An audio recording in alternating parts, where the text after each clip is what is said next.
Monatie botalelanga Congo température ya maman Rosette la fleur Nadambu.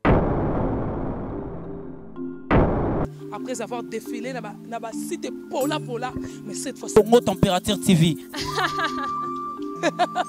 Désormais, suivez-nous sur cette chaîne. Congo Température TV. Congo Température. La patronne Rosette la fleur d'amour, chaîne à solo. Émission religieuse. Théâtre, musique, environnement.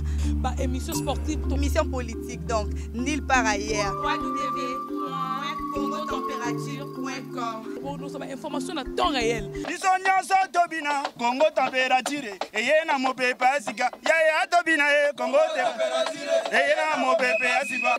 Mutokwa Cynthia la cadette à côté à fond la sac n'a $50 à Kabeli Prince. Alors bah on a j'ai une chose au bel à 2000 francs bola maman naï. Bola maman naï. Bola maman naï. Bola maman naï. Bon t'es là moi Simon Baza. Asa tala mutu munene. Ah finganga.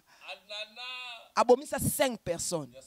Abomi ça 5 personnes. On a confirmé. Ya tia te mais tokuta na ngana na parquet. Moninga nena sali bibi kapinga na okena bino bongo. Sikapasha na mbongo futanga.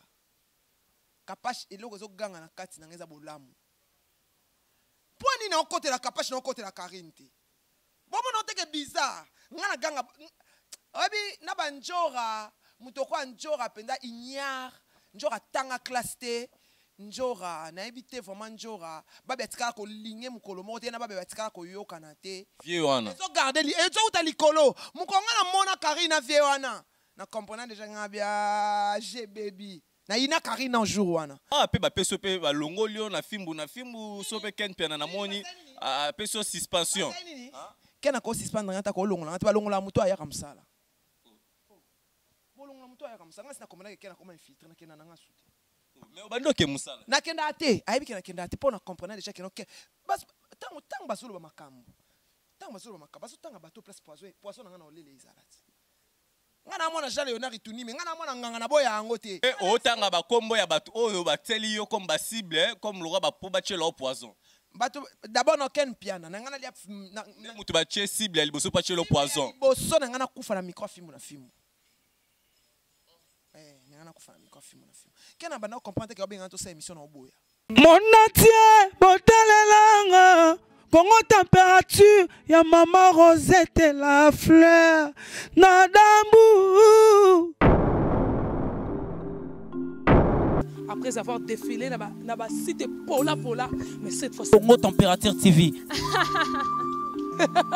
Désormais, suivez-nous sur cette chaîne. Congo Température TV. Congo Température. La patronne Rosette la fleur d'amour, chaîne à solo. Émission religieuse. Théâtre, musique, environnement. Bah, émission sportive. Émission politique, donc nulle part ailleurs. www.congotempérature.com. Pour nous avoir information à temps réel.